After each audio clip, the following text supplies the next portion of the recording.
Dios les bendiga, bienvenido a la Biblia en un año, día número 261. Estamos en el libro de los Salmos y vamos a considerar los capítulos 115, 116 y 117.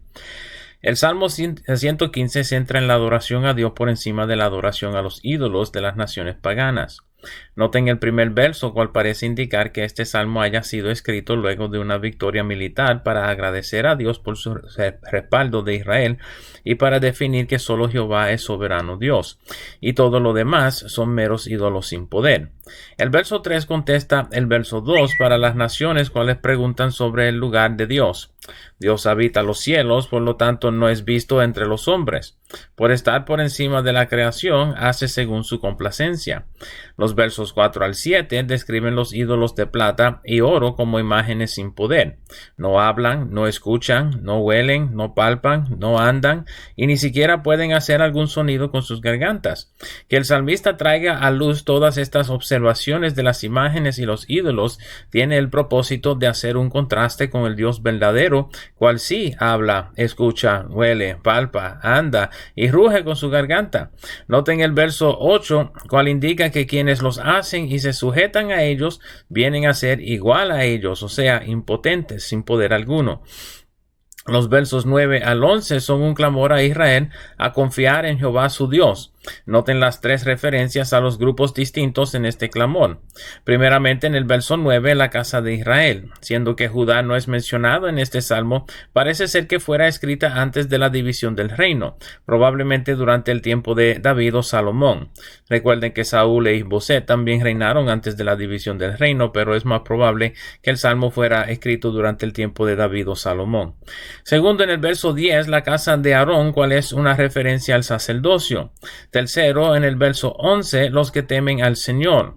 Esto parece ser una referencia a todos quienes se unieron a Israel en su reconocimiento de Jehová como soberano Dios, o al menos aceptaban el lugar de Jehová en Israel. Esto incluiría a los extranjeros entre Israel, quienes lo acompañaban desde Egipto, hasta quienes habitaron entre ellos luego de la conquista de Canaán, pero también incluía a las naciones aliadas de Israel, otra referencia a la época de reino bajo el liderazgo de David y Salomón. En los versos 12 y 13, el salmista se dirige hacia cada uno de estos tres grupos, diciéndoles que Jehová se ha acordado de ellos y que Jehová los bendecirá desde lo más grande hasta lo más pequeño. Los versos 14 y 15 incluyen lo que parece ser una bendición sacerdotal, indicando que este salmo pudiera haberse escrito por un sacerdote del templo o uno de los cantores o músicos cercanos al sacerdocio.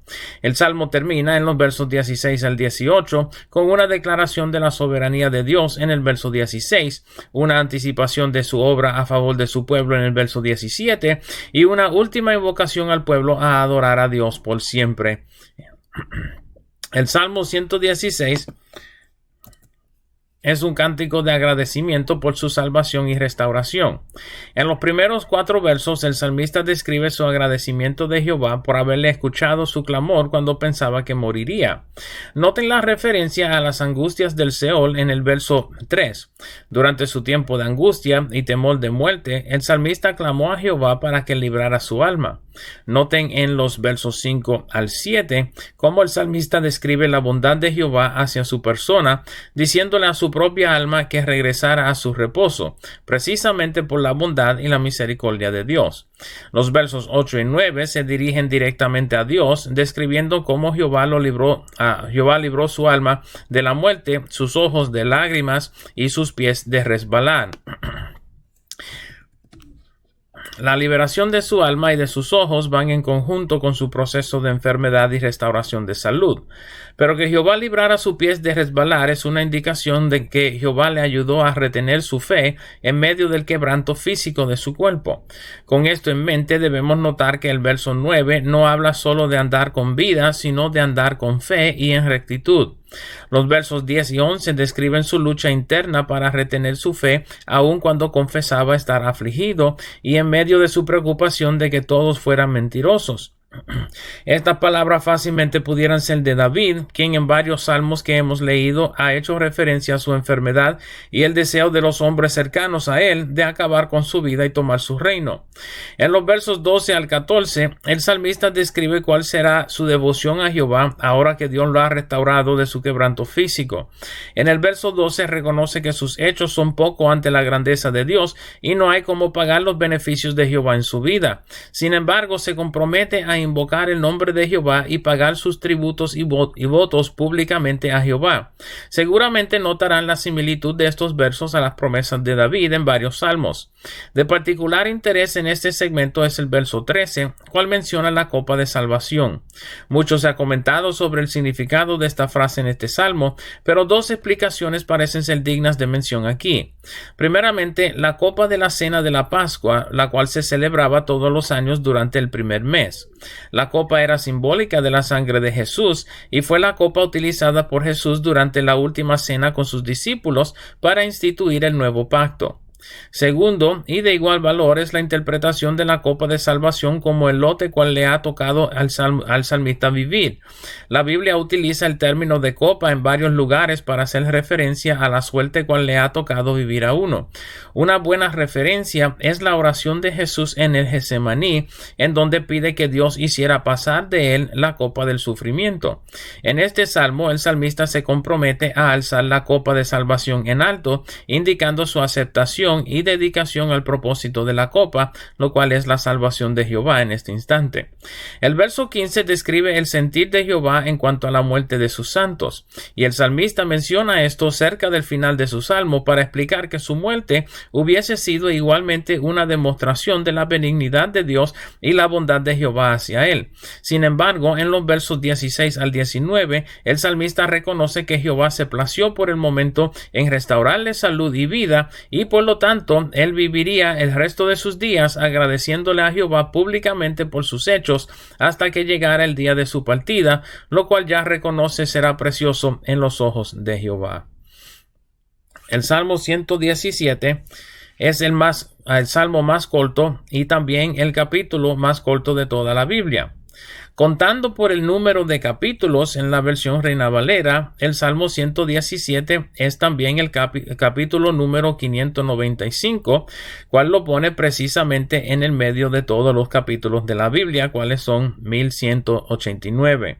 De esta manera hay 594 capítulos antes del Salmo 117 y hay 594 capítulos luego del Salmo 117. Aunque contando por versos, el verso 8 del Salmo 118 es el mismo centro de la Biblia. El Salmo 117, aunque pequeño, tiene un significado importante. El Salmo llama a todas las naciones y todos los pueblos a exaltar a Jehová y alabarle. Luego nota que la misericordia de Dios y su fidelidad se han mostrado sobre todos. Aunque tenemos la tendencia de pasar rápidamente por este capítulo, debemos notar sus implicaciones. Primeramente, es un salmo hebreo, pero su invitación es a todas las naciones. Este fue el plan original de Dios para Israel, que fuera una luz a las naciones, iluminando el entendimiento de los gentiles para entender que Jehová es Dios.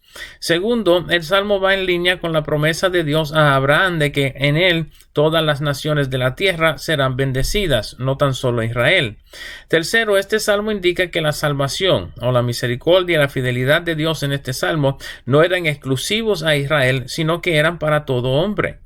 Este salmo es una indicación de que el Antiguo Testamento no incluía salvación solo para los hebreos, sino para todo aquel que creyese en Jehová. Aunque muchos creyentes piensan que el mensaje del Evangelio de salvación llegó a los gentiles solo en el Nuevo Testamento, este salmo nos recuerda que el propósito de Dios con la humanidad siempre fue restaurarlos de su pecado para que entraran en comunión con Él. Este salmo imagina el tiempo en el cual esto se cumpliera debidamente. Esto han sido los Salmos 115, 116 y 117. Espero el video les sea de provecho y nos veremos por esta parte otra vez mañana. Dios me los bendiga. Dios les guarde.